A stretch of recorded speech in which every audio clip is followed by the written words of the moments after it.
ஏன் கதறிக்கிட்டு ஹாஸ்பிட்டல் வந்திருக்கிறாங்க, தூக்கிட்டு போக ஆம்புலன்ஸ் வந்தா டிரைவர் அடிக்கிறீங்க, கொண்டு போய் ஹாஸ்பிட்டல் அட்மிட் பண்ணா இவங்க அங்க வந்தவங்கன்னு எப்படி தெரியுங்க?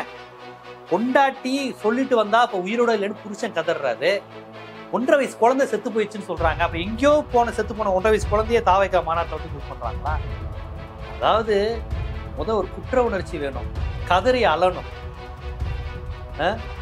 இதெல்லாம் நான் என்ன சொல்றது, இவ்வளவு பெரிய விஷயம் நடந்துருச்சே, நம்மளிட்டு நடந்துருச்சேன்னு ஒரு பதட்டம் வரணும். அது வராம இதை எப்படியெல்லாம் இதை கூட எப்படி அரசியலாக நினைக்கிறது வந்து, நான் வந்து முருங்கை மரத்து மேல ஏறுவேன், கரண்ட் கம்பி மேல ஏறுவேன், மாதா கோயில் கோபுரத்தை அடிச்சு நொறுக்குவேன், பள்ளிவாசலை அடிச்சு நொறுக்குவேன், கோவிலை வந்து இது பண்ணுவேன். இப்படி ஒரு கூட்டம் கூட்டிட்டு எங்களை தடுக்க பாக்குறியா, டோல்கேட்லயே எங்களை நிறுத்துறீங்களே, அந்த பயம் இருக்கணும் இப்படின்னு பேசிட்டு இருந்தாங்க. கடந்த 2 மாநாட்டிலையும் விவாதங்களை பாருங்க. 13 மணி நேரம் நான் குளிச்சுட்டு பவுடர் போட்டு அசால்ட்டா வர்ற வரையும் அவன் நிக்கட்டும்ங்கிறானுங்க. இதுவரை எந்த கட்சி, எம்ஜிஆர், விஜயகாந்த், பெரிய பெரிய கூட்டம் சேர்த்த யாரும் இப்படி பண்ணதில்லை. விக்கிரவாண்டியில அவரை பார்க்கவங்க வந்து ட்ரெயின்ல குதிச்சு இறந்தாங்க தெரியுங்களா? விக்கிரவாண்டி முதல் மாநாட்டிலேயே ட்ரெயின்ல இருந்து குதிச்சிட்டாங்க. ட்ரெயின்ல வந்துகிட்டு இருக்காங்க. அந்த பசங்களுடைய மனநிலையை பாருங்க. ட்ரெயின் வந்து அந்த இளைஞர்களுடைய வேகத்துக்கு ஈடு கொடுக்க முடியல. நான் ட்ரெயின் இல்ல, தமிழ்நாடு ஈடு கொடுக்க முடியாது. தமிழ்நாடு இதுவரை சேர்த்து வச்சிருந்த எந்த சமூக நீதி மரமும் இவங்களுடைய வேகத்துக்கு ஈடு கொடுக்க முடியாது. விஜய் பக்கத்துல நிக்கிற எவனுமே அவன் கட்சிக்காரன் கவனிச்சிங்களா? விஜய், ஆமா விஜய் ஒரு தலைவன் பக்கத்துல தொண்டை நிக்கணுங்க. சேலத்துக்கு கலைஞர் போனார்னா சேலம் வீரபாண்டி ஆர்வம் கலைஞர்கிட்ட சொல்லுவாரு, இங்க போவோம் அங்க போவோம், அவர் தான் பிளான் ரெடி பண்ணி தருவாரு. விஜய் வந்து உனக்கெல்லாம் ஏரியாவும் கிடையாது, ஒரு மண்ணும் கிடையாது, என் முகம் மட்டும்தான் அந்த கட்சிக்கு அடையாளங்கிறாரு. ஆல் ஏரியா நான் மட்டும்தான், ஆல் ஏரியா தில்லி தான் அப்படிங்கிறாருல. அதேதான், அதாவது வடிவேலு சொல்லுவாப்புல, கிரௌட என் பக்கத்தை அண்டை விடாத, அண்ணனுக்கு ஆகாதுங்கிற மாதிரி. அப்படித்தான் ஒரு கட்சி நடத்திட்டு. எடப்பாடி பழனிசாமி அவர்கள் இதே இடத்துல 2 நாளைக்கு முன்னால, அது 1 நாளைக்கு முன்னால கூட்டம் நடத்திருக்காரு. அவரால் கட்டுப்பாடோட நடத்த முடிஞ்சது, ஏன் விஜயால முடியும்? ஏன்னா அது கட்சி. உண்மையிலேயே மக்களுக்காக செய்கிறோம் என்பதை நீங்கள் நம்பினால், வாய்ப்பு இருந்தால் இந்த ரேசர் பே QR கோடுக்குள்ளே நீங்கள் வந்து அதை ஸ்கேன் பண்ணி எங்களுக்கு உங்களால் இயன்றதை, விருப்பம் இருந்தால் ஆதரவு தெரிவிக்கலாம். வணக்கம் நண்பர்களே, இது அரண்சை, நான் மகிழ்ந்தேன். நம் பல்வேறு அரசியல் சமூக நிகழ்வுகள் தொடர்பாக பல்வேறு ஆளுமைகளை சந்தித்து உரையாடி வருகிறோம். அந்த வகையில் நாம் சந்திக்க போன்ற சிறப்பு விருந்தினர் பத்திரிகையாளர் நண்பர் தொண்டர் சிவசாகத்தன். வணக்கம். வணக்கம் தோழர். வணக்கம். கரூர் காவல்துறை பதிவு செய்த அந்த FIR வழக்கு, அதில் வந்து இவர் புசி ஆனந்த், அப்புறம் வந்து நிர்மல்குமார், அப்புறம் அந்த கரூர் மாவட்ட செயலாளர், அவங்க பேர்லாம் கூட இருக்குது. புசி ஆனந்த் கூட கைது செய்யப்படுவார் அப்படிங்கிற கேள்வி வருது. அப்படியான தகவல்கள் பரவுது. ஏதோ தனிப்படையெல்லாம் அமைச்சிருக்கிறாங்க அப்படின்லாம் வருது.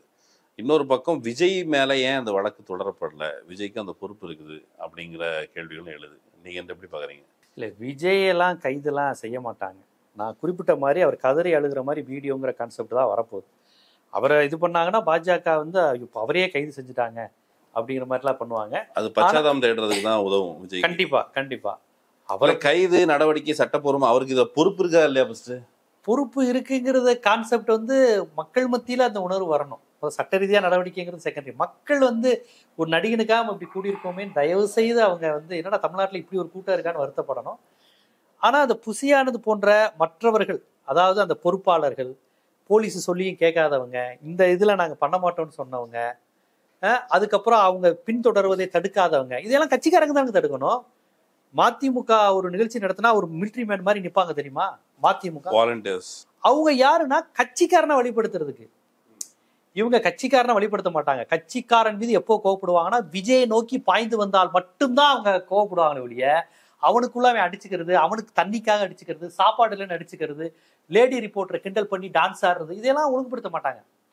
அதுக்கு ஏதோ யாரோ ஒருத்தர் பதில் சொன்னாரு, நீ ரிப்போர்ட்டர்னா ஒரு இடத்துல நிக்க வேண்டியதானே, நீ அங்கிட்டு இங்கிட்டு போற, ரிப்போர்ட்டரோட வேலையா அங்கிட்டு போய் பேசுறதா, ஒரு இடத்துல நின்று பேச பாக்குறாங்க ரிப்போர்ட்டரை. அப்ப இப்ப இது வந்து ஒரு அடிப்படையான ஒரு கட்சி அமைப்பு, பேரணி, பொதுக்கூட்டத்தின் ஒழுங்கை சிதைக்குது இல்லையா? இதை வந்து கேள்வி கேட்கணும்னா தயவு செய்து அந்த FIRல கேட்டிருக்க கேள்விகளுக்கு ஒரு பதில் சொல்லனா அது சட்ட ரீதியான நடவடிக்கை அவங்க எடுத்தாதான் அது ஒரு சரியா வரும். ஏன்னா சட்டத்திற்கு கட்டுப்படலைன்னா வேற எதுக்கு தான் கட்டுப்படுவாங்க? சட்டத்திற்கு கட்டுப்பட மாட்டாங்க. குறைந்தபட்சம் கடிவாளம் போடுவதற்கு இந்த சட்ட கண்டிப்பா நடவடிக்கை உதவும். தாவேகா வழக்கறிஞர் ஒருத்தர் அவர் பிரஸ் மீட் கொடுத்தாரு. அவர் ஒரு சின்ன துணுக்கு பார்த்தேன். அதுல வந்து அவசரமா போஸ்ட்மார்ட்டம் பண்ணிருக்கீங்க, இவங்கெல்லாம் இன்னார் தான் இன்னாருடைய உறவினர் தான்னு எங்க கண்டுபிடிச்சாங்க, எல்லாரும் அங்கதான் இறந்தாங்கிறதுக்கு என்ன உத்தரவாதம் அப்படின்னு கதறிக்கிட்டு ஹாஸ்பிட்டல் வந்திருக்கிறாங்க. தூக்கிட்டு போக ஆம்புலன்ஸ் வந்தா டிரைவர் அடிக்கிறீங்க, கொண்டு போய் ஹாஸ்பிட்டல் அட்மிட் பண்ணா இவங்க அங்க வந்தவங்கன்னு எப்படி தெரியுங்க? பொண்டாட்டி சொல்லிட்டு வந்தா அப்ப உயிரோட இல்லைன்னு புருஷன் கதறாரு. 1.5 வயசு குழந்தை செத்து போயிடுச்சுன்னு சொல்றாங்க. அப்ப எங்கேயோ செத்து போன 1.5 வயசு குழந்தைய தாவைக்கா மாநாட்டில் வந்து இது பண்றாங்களா?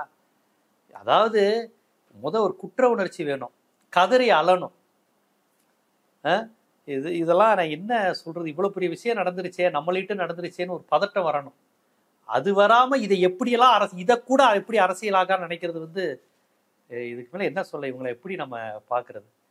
செத்தவெல்லாம் என் கட்சிக்கு என் ஆள் கிடையாதுன்னு சொல்றாங்க பாருங்க, இதை எப்படி நம்ம ஏத்துக்க முடியும்? உனக்காக காத்திருந்து உனக்காக உயிரை விட்டுருக்கிறான். இப்ப செத்ததுக்கு அப்புறம் அவனை அவமானப்படுத்துறீல, இவெல்லாம் யாருன்னு எனக்கு தெரியாது. அவனுக்கு வீர வணக்கெல்லாம் செலுத்தணும். நீ குறைந்தபட்சம் அந்த மரணத்தை போய் அதை கரிசனத்தோட சரி தப்பு நடந்துருச்சு மன்னிப்பு கேட்க கூட தயாராக இல்லை. அவங்க நிர்மலா வந்து அவங்க தலைமையில் ஏதோ குழு, அப்புறம் வந்து பாஜக ஒரு குழு, அப்புறம் ஏதோ ஒன்று அடுத்தால இந்த பிரதமர் மோடி வந்து நிவாரணம் அறிவிக்கின்றிருக்காரு. தமிழ்நாட்டின் மிக முக்கியமான மூத்த பத்திரிகையாளர் கோலாகல சீனிவாஸ் வந்து, விஜய் நீங்க வந்துருங்க, எங்கிட்ட வந்துருங்க, நான் உங்களை பாதுகாத்துவோம், மத்திய அரசு ஒரே சாய்ஸ் இருக்காரு, உங்களுக்கு வேற வழி இல்லை, என்டிஏக்கு வர்றதுதான் அப்படிங்கிற மாதிரி சொல்லியிருக்காரு. அவர் ஏற்கனவே ஐ திங்க் பாண்டே மேடையிலோ தந்தி டிவி மேடையிலோ விஜய் எங்களோடு கூட்டணியில் இருக்கிறார், நேரடியாக இல்லாவிட்டாலும் அவர் எங்களோடு தான் இருக்கிறார், ஒருவேளை தேர்தல் வருவதற்கு முன்பாக அவர் நேரடியாக கூட எங்களிடம் வந்து சேரலாம் அப்படிலாம் சொல்லியிருக்கிறாரு. இந்த சூழல்ல தான் இப்போ FIR 2 FIR, Namakkal FIR, Karur சார்ந்த எஃப்ஐஆர் இது வந்திருக்குது. இப்போ இந்த ஆதவ் அர்ஜுனா என்கிற அந்த வியூக வகுப்பாளர் அவர் வந்து ஒரு அஃபிடவிட் தாக்கல் பண்ணியிருக்கிறாரு. அதில் வந்து சிபிஐக்கு மாற்றுங்க அப்படின்னு சொல்கிறாரு. இது ஒரே வாக்கியத்தினுடைய வேற வேற வார்த்தைகளா அல்லது எல்லாம் தனித்தனி வாக்கியமா? இல்லை, ஒரு ஆள் எழுதின ஸ்கிரிப்ட் அதை வேற வேற வடிவங்கள்ல அவங்க எழுதிக்கிறாங்க. சில பேர் ரன்னிங் லெட்டர்ஸ் எழுதுவாங்க. அது மாதிரி எழுத்து வடிவங்கிற மாதிரி உள்ளடக்கம் வேற மாதிரி தெரிஞ்சாலும் கான்செப்ட் வந்து ஒண்ணுங்கிற மாதிரி தான். இந்த விஜயசாந்தி தலைமையில ஒரு குழு வந்தாங்க, நினைவு இருக்கா?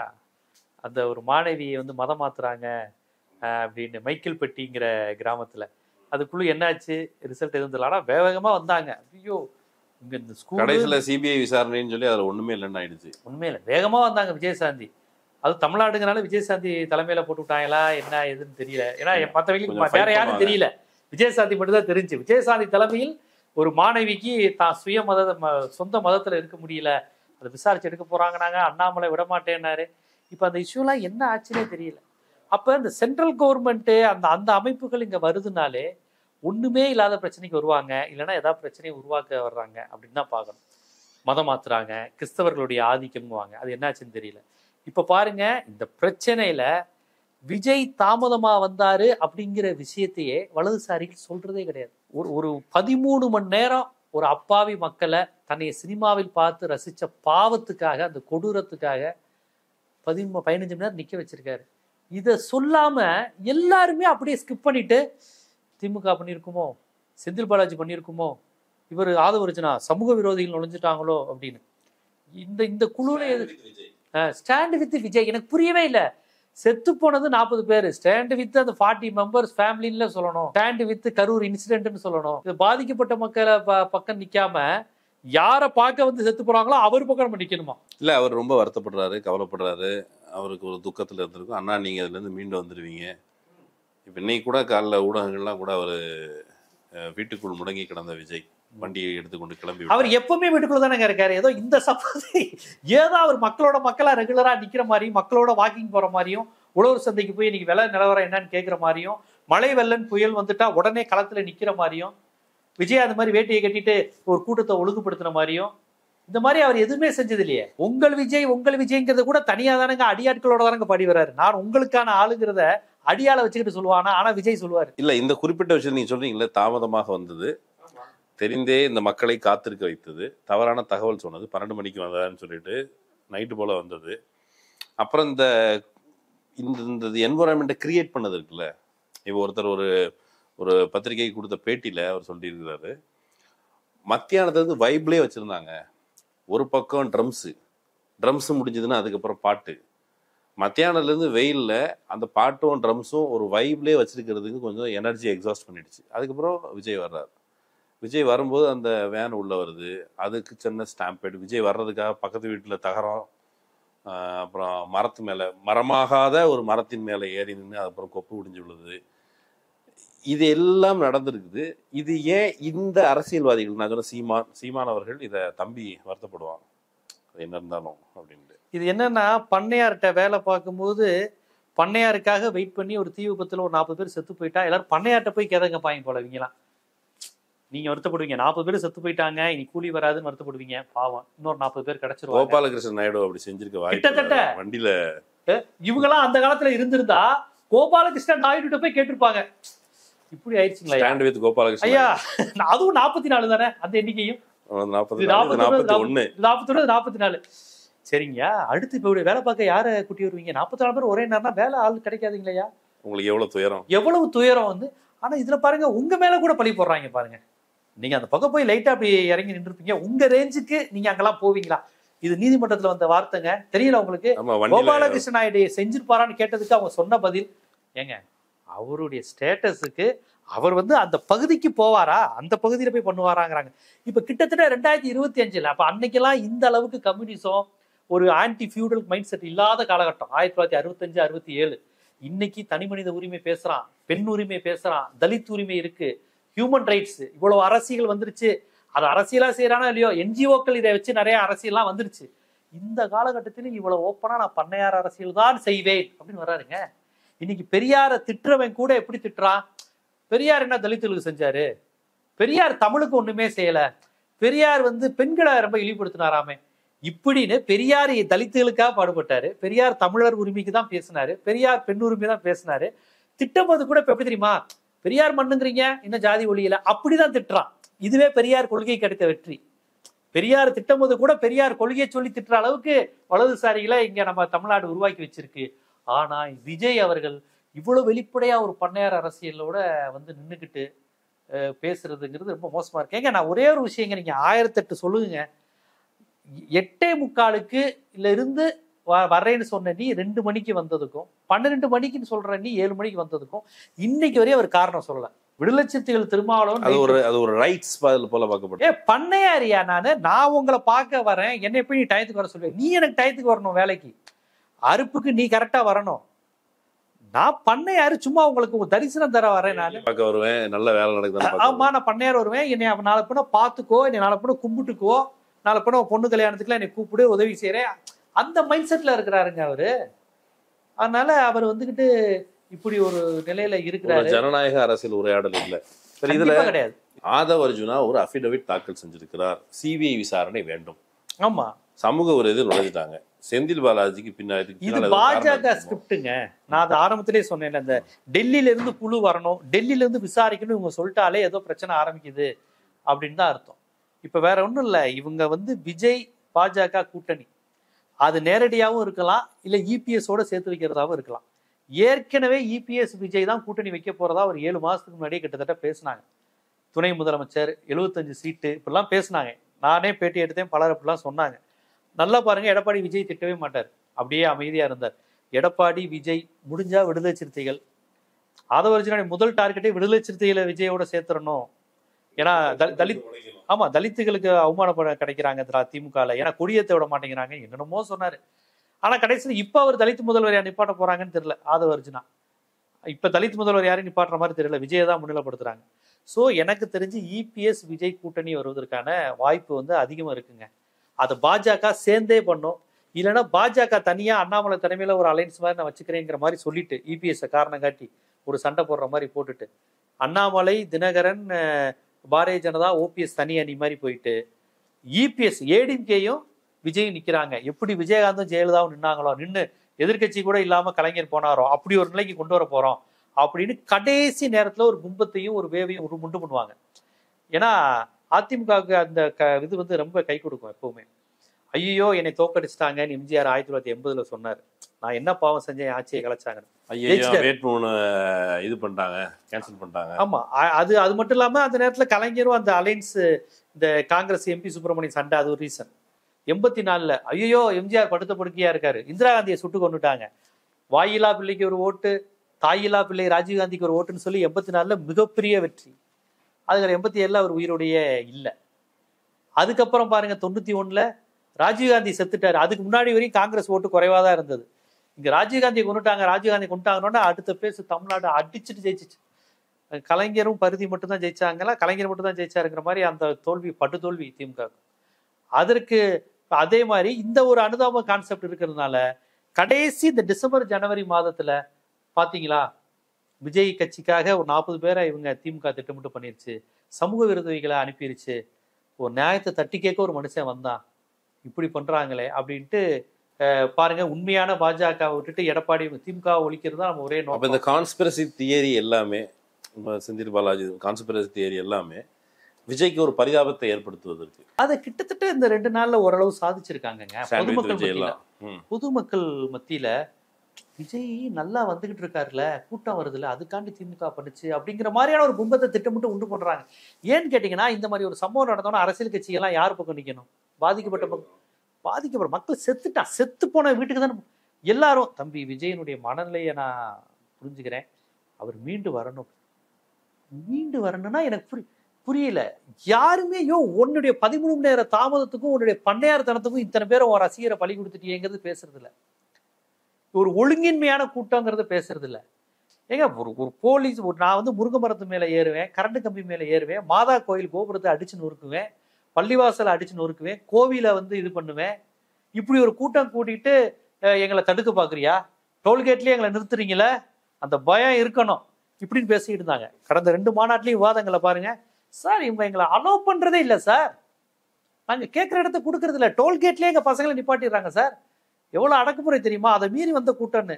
இப்ப ஏன் கூட்டத்தை நீங்க ஒழுங்குபடுத்தல? ஏன் இப்ப இந்த கூட்டத்தை ஒழுங்குபடுத்தல? நீங்க ஒழுங்குபடுத்தி இருந்தா இவ்வளவு மீறி வர உரிமை தர மாட்டேங்கிறீங்க நீங்க. இப்ப பாத்தீங்கன்னா எங்களுக்கு தரல, ஒழுங்குபடுத்தல அப்படின்னு. அவன் தகரத்தை உடைக்கிறான், ஜென்ரேட்டரை உடைக்கிறான். அதுதான் சொல்றேன். இப்ப அதிமுக தொண்டன் இப்படி இருக்க மாட்டான், திமுக தொண்டன் இப்படி இருக்க மாட்டான். திமுகவும் அதிமுகவும் தான் தொண்டனை இப்படி பைத்தியக்கார மாதிரி ஓட விடாது, ஆட விடாது, கிரிக்கெட் மாதிரி 13 நேரம் நிக்க விடாது. உங்களுக்கு தெரியுமா, எடப்பாடி பழனிசாமியோ ஸ்டாலினோ 13 நேரம் தொண்டர்களை நிக்க வச்சா அது ஹெட்லைன்ஸுங்க. கடுமையான ஒரு கட்சிக்காரனே விமர்சிக்க ஆரம்பிச்சிருவான் அது என்னதுன்னு.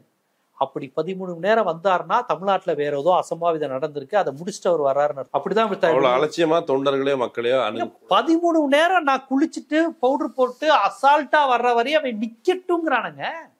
இதுவரை எந்த கட்சி, எம்ஜிஆர், விஜயகாந்த், பெரிய பெரிய கூட்டம் சேர்த்த யாரும் இப்படி பண்ணது இல்லைங்க. நேர தாமதம் கூட ஒரு விஷயம். ஆக்சுவலி நீங்க சொல்றது புரியுது. இல்ல அதனால மட்டும்தான் அந்த விஷயம் நடந்தது. இதுல இருந்து விலகி போக முடியாது. இல்ல விலகி போகல, நேர தாமதம். அதனால விளைவு வந்து 41 உயிர்கள் ஆஸ் ஆஃப் நவ். அந்த கருத்து இந்த நம்ம நேர்காணல் பதிவு செய்யற சமயத்துல 41 உயிர்கள்.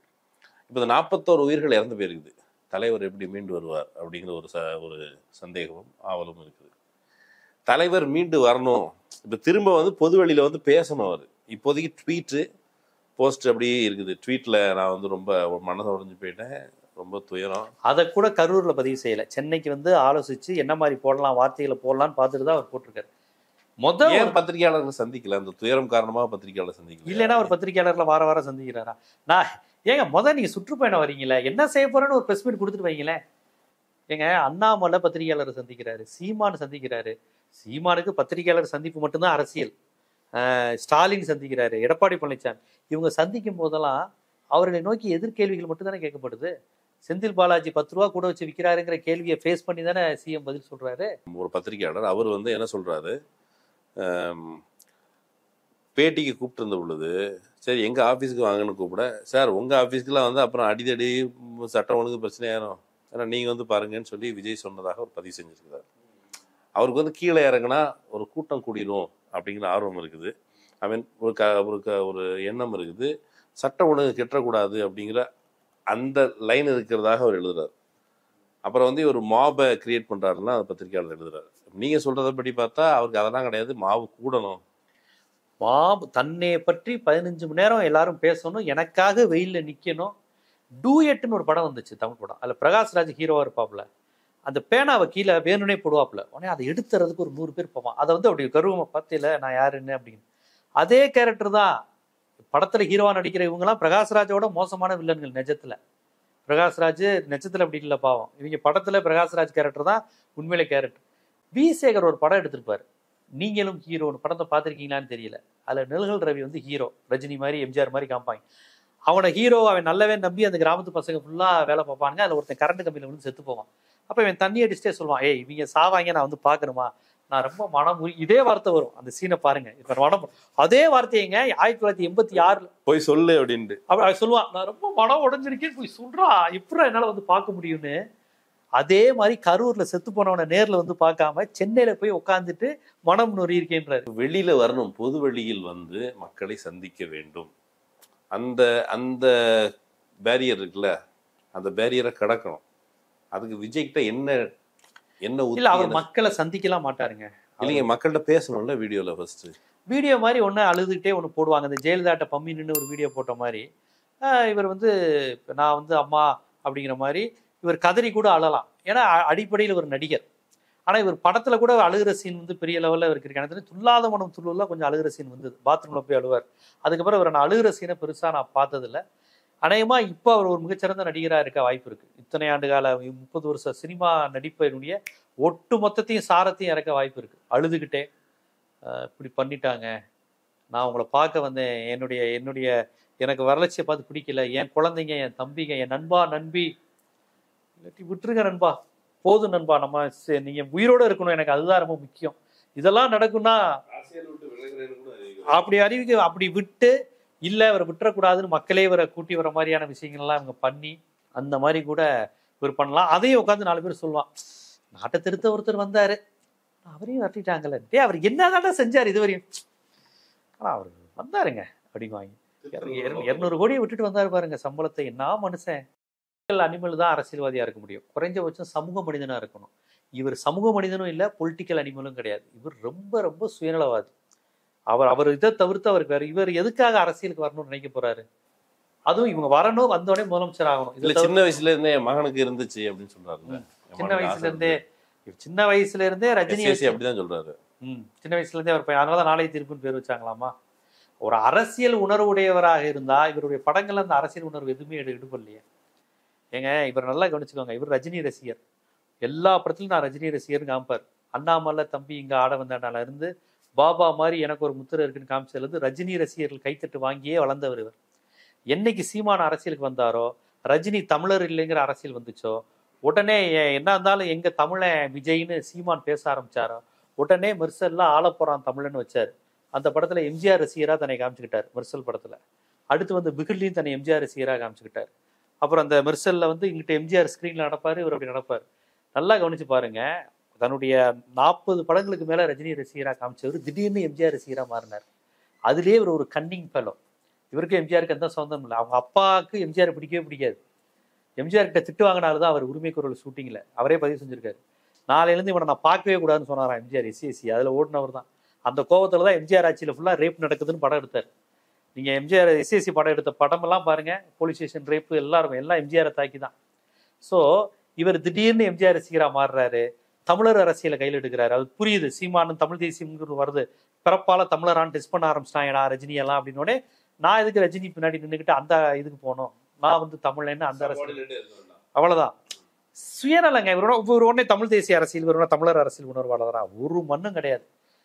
இது நாள் வரைக்கும் இடஒதுக்கீடு, சமூக நீதி, ஜிஎஸ்டி, மாநில சுயாட்சி, சாதி ஒழிப்பு, எது குறித்தும் பார்வையும் புரிதலும் இல்லாதவர், எது குறித்தும் அறிக்கை விடாதவர், சும்மா வார வாரம் வந்துக்கிட்டு அங்கே என்னன்னு சொல்லிக்கிட்டு இது எதையுமே திமுக செய்யலைங்கிறத மட்டும் ஒரு அரசியலாக பண்ணிக்கிட்டு இருக்காரு. இவர் தொடங்கினதே ஒரு பிஜேபிக்கு தான். டெல்லியினுடைய திட்டம் திமுக எதிர்ப்பு பிஜேபிக்காக. ஆமா, அதை தவிர்த்து இவரிடம் வந்து வேற எதுவும் அடுத்த கட்ட நடவடிக்கை அதிமுக விஜய் கூட்டணி தான். அதிமுக விஜய் கூட்டணி இல்லவே இல்லைன்னு அறிவிச்சாரு. நாங்க இந்த மேடையில கரூர்ல கூட சந்தர்ப்பாத இந்த கட்சியோட கிடையாதுன்னு சொல்லி நாமக்கல் விஜய் கட்சியில விஜயை பார்க்க வந்து செத்து போயிருக்கிறான். இதுல ஏங்க திமுகவை இவ்வளவு தூரம் எடுக்கிறாங்க? விஜயினுடைய தாமதத்துக்கு ஸ்டாலின் காரணமா? விஜயை வந்து பனையூர்ல இருந்து இங்க வரவிடாம இவங்க 13 நேரம் தடுத்தாங்கன்னு ஒரு எவிடன்ஸ் இவங்க எஃப்ஐஆர்ல பதிவு செய்ய சொல்லுங்க, நம்மளும் பேசுவோம். எதுக்குங்க? அவர் நடத்துவது அவருடைய அரசியல் உரிமை. ஏன் ஸ்டாலின் தடுக்கிறாரு? செந்தில் பாலாஜி இல்ல கரூர் பார்டருக்குள்ள வந்து பாருன்னு சவால் விட்டாங்களா செந்தில் பாலாஜி? இந்த மாதிரிலாம் எதுவும் சவால் விட்டு அதை மீறி இவர் வந்து அந்த தாமதத்தினால இத்தனை பேர் செத்து போனாங்களா? இவரா ஏற்படுத்தி கொண்ட தாமதம். அவங்க அனுமதி கொடுத்துட்டாங்க. 20 பேருக்கு ஒரு போலீஸை கொடுத்துருக்கோம். டேவிட் ஆசீர்வாதம் பிரஸ் மீட்ல கொடுத்துருக்கிறாரு.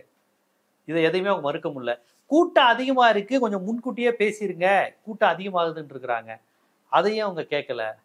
ஐயா கொஞ்சம் லைட்டு போட்டிங்கன்னா நீங்கள் இருக்கிறத பார்த்து இந்தந்த இடத்துல உங்களை பார்த்தோமே அப்படியே கிளம்பிடுவான் அப்படின்னா அதையும் கேட்கல.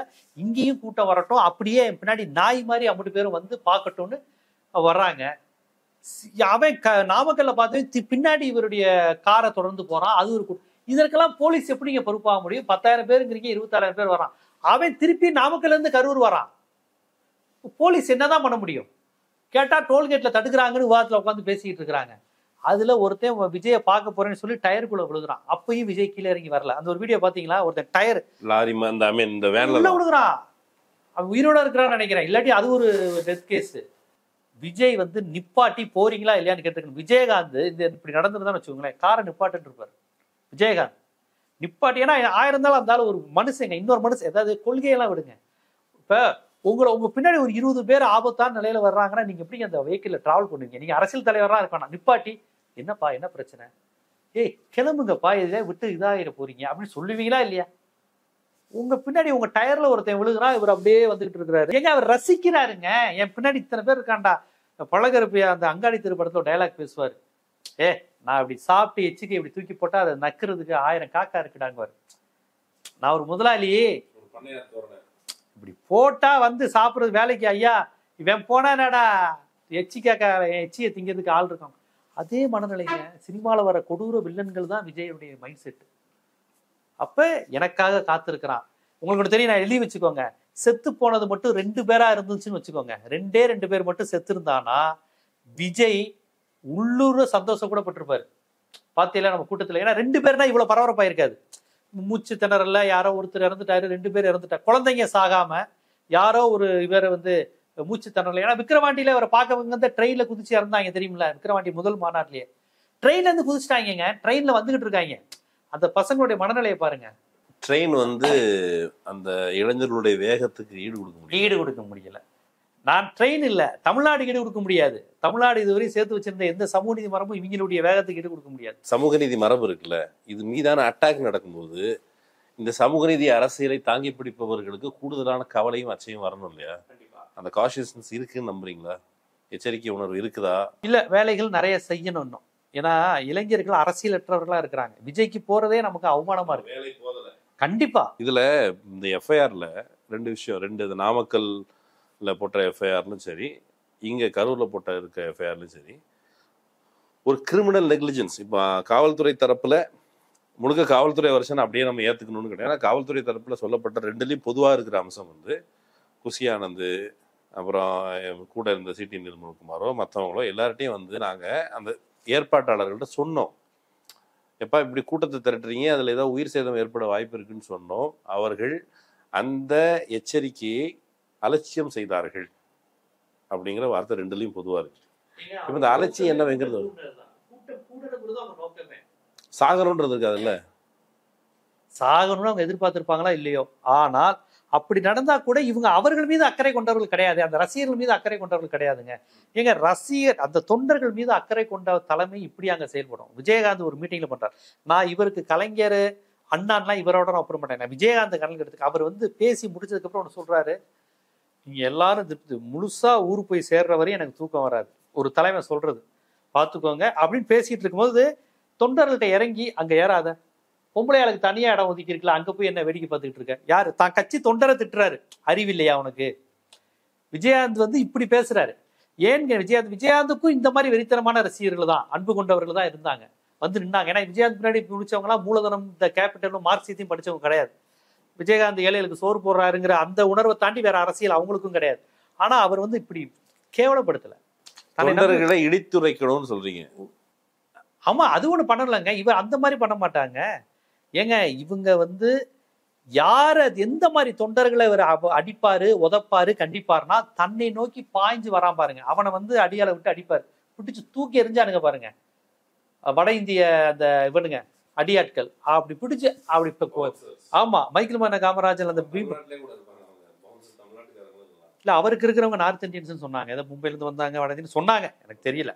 அவங்க யாரா வேணாலும் இருக்கட்டுங்க, முதல்ல அவன் வந்து வட்ட செயலாளர் இல்ல, விஜய் பக்கத்துல நிக்கிற எவனுமே அவன் கட்சிக்காரன் இல்ல, கவனிச்சிங்களா? விஜய், ஆமா விஜய் ஒரு தலைவன் பக்கத்துல தொண்டை நிக்கணுங்க. சேலத்துக்கு கலைஞர் போனார்னா சேலம் வீரபாண்டி ஆர்வம் கலைஞர்கிட்ட சொல்லுவாரு, இங்க போவோம் அங்க போவோம். அங்க அவர் தான் பிளான் ரெடி பண்ணி தருவார். வீரபாண்டி ஆர்வம் சொல்லுவாரு, பூண்டி கலைவாணன் சொல்லுவாரு, சாத்தூர் ராமச்சந்திரன் சொல்லுவாரு, பொன்முடி சொல்லுவாரு. ஏன்னா விழுப்புரங்கிறது இது ஓ ஏரியாங்குவாரு கலைஞர். விஜய் வந்து உனக்கெல்லாம் ஏரியாவும் கிடையாது, ஒரு மண்ணும் கிடையாது, என் முகம் மட்டும்தான் அந்த கட்சிக்கு அடையாளங்கிறாரு. ஆல் ஏரியா நான் மட்டும்தான், ஆல் ஏரியா கில்லி தான் அப்படிங்கிறாருல, அதேதான். இது வந்து ஒரு ஒரு கட்சின்னு நடத்துறாங்க, இத்தனை பேர் சேர்றாங்க.